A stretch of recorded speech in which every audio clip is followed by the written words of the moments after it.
You know, ever since I first went back to the PS3 last year in December to finally earn the Platinum Trophy in the brilliant Puppeteer, I've kind of been on a bit of a PS3 throwback ever since, as for the past few months I have mostly just been playing on my PlayStation 3. I guess you could say I've gone all retro, and I've gone on to buy a bunch of old games, and I've even managed to unlock all of the Platinum Trophies from these games of yesteryear that I originally missed out on. My recent PS3 addiction has also seen me dust off the PlayStation Move controller to unlock trophies in some motion-controlled games, and I even went ahead and brought the Wonder Book. Remember that one? It only had 4 games, and I'm planning to earn all the trophies for those games too. I've even played a bunch of licensed games based on Star Wars, Marvel, DC, you name it. Some were actually surprisingly good, others were mediocre, and some were just outright bad, yet even during the bad ones, I was still enjoying playing my PS3 and unlocking trophies on it again. I amazingly even managed to finally earn the Platinum Trophy in a few games that I had back in the day and never managed to beat, and all of that has led me towards unlocking my 600th Platinum Trophy, though more on that one later as I'm getting a bit ahead of myself here. So for today's episode, I'm going to be looking at a bunch of PS3 Platinums and the BS trophies I had to unlock along the way.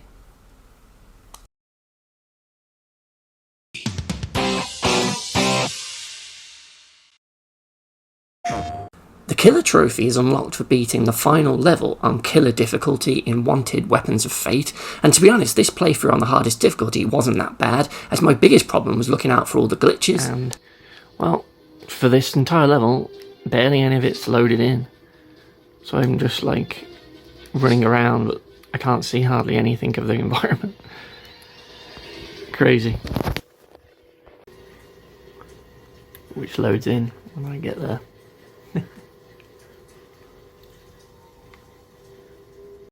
Once I managed to get past all the progress blocking glitches, the only real sticking point of this playthrough was the final level, and in particular the end boss, the Immortal, as this fight is a bit awkward and you can easily get killed by the henchmen that rush you whenever you run out of your bullet time.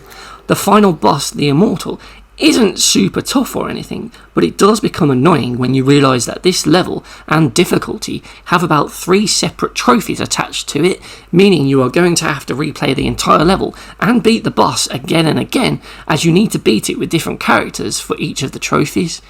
It wouldn't have been as bad if the characters felt drastically different from one another, as it would keep things fresh, but when they all play pretty much the same, and you add in a dull level with a frustrating final boss, these trophies do become a bit of a chore.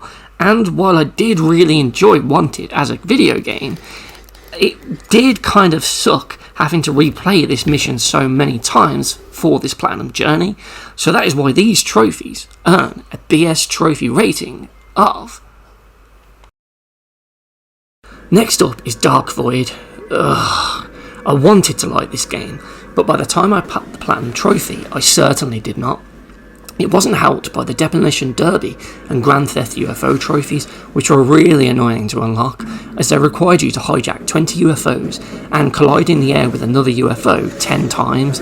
And yeah, I know that doesn't sound bad, but when you try and go for these trophies in the game, you'll realise just how much they highlight how flawed the game is. I mean, just look at what you have to go through in order to hijack a UFO in the first place. So you approach the UFO, and once you're within distance of it, you can press the button to hijack, and what follows then is a really prolonged cutscene full of quick-time minigames as you slowly hijack the UFO.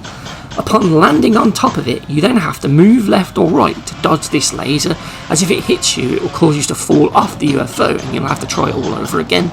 So you have to circle around and time your thing right so that you can pull off this metal plate while still avoiding the laser, and you do this by mashing the button really fast. Once the plate is off, you still then haven't hijacked it, as you've then got another section where this enemy comes out and you get another cutscene with a quick time event where you have to awkwardly wiggle the analog stick back to side to overpower him. Once you beat that, you then have to watch a short animation of your character killing the enemy and then getting into the UFO, and it just takes so long. Whatever happened to just pressing triangle to steal a vehicle where you get in it within a second? And when you have to do this 20 times for one of the trophies, it really starts to grate, as you can't skip any of these animations or fail any of it, because you'll have to just do the whole thing all over again. And things don't get much better when you're flying the UFO, as trying to crash into another UFO that's flying around really scatterbrained is really tricky. You'll often just be playing catch up, spinning around, trying to find any of the UFOs and get them head on. And then when you're heading straight for a collision, you can expect a few things to happen. Your AI teammates may just blow the UFO up before you actually crash into it. Or worse, the UFO will suddenly just turn at the last minute and you'll miss it completely. They are both terrible trophies, and I couldn't wait to be done with those and this game, which is why the Grand Theft UFO and Demolition Derby trophies in Dark Void deserve a BS trophy rating of. When looking at the trophy guide for The Godfather Part 2, I was kind of worried about the missable Executions in Style trophy, as it requires you to trigger all of the execution styles in the game, which you can fail if you end up missing a couple before beating the game.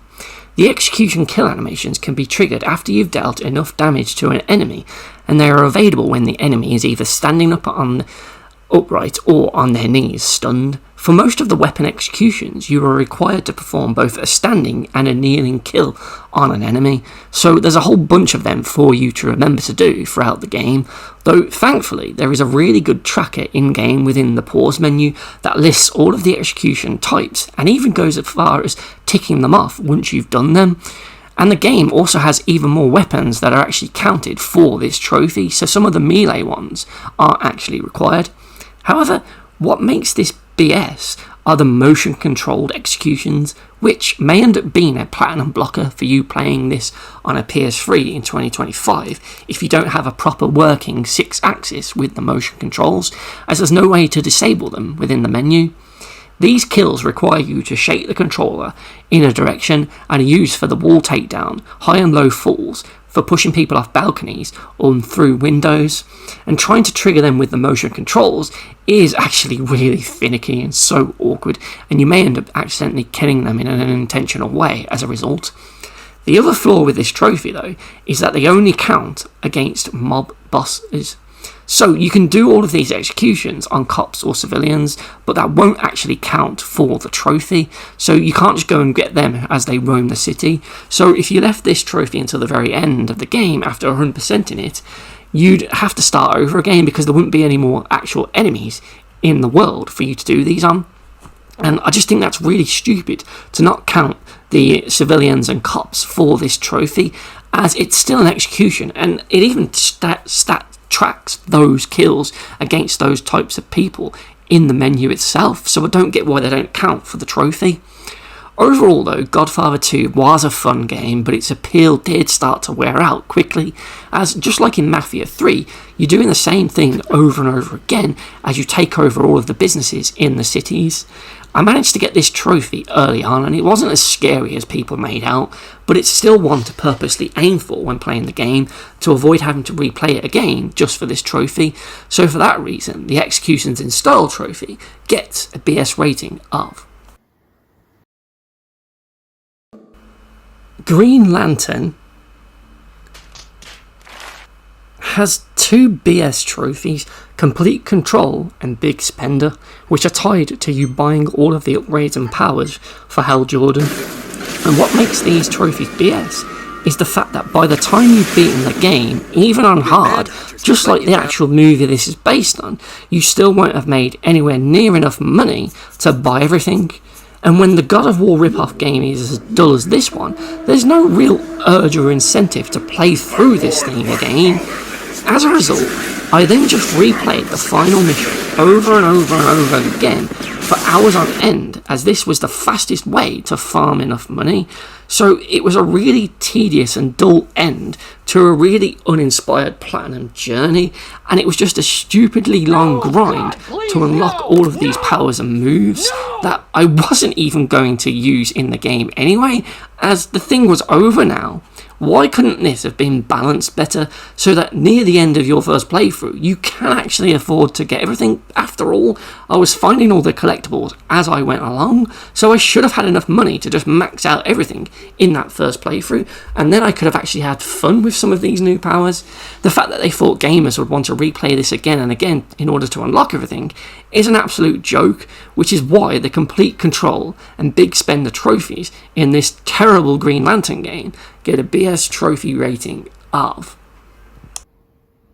Toy Story Mania was the first PlayStation Move game I have ever platinumed, and it was actually pretty fun. It's a really easy platinum, to be honest, and the only real trophy that gave me any sort of trouble was the Eggless Victor trophy, which requires you to beat this entire level without catching any of the falling eggs that are rolling down this roof in your basket.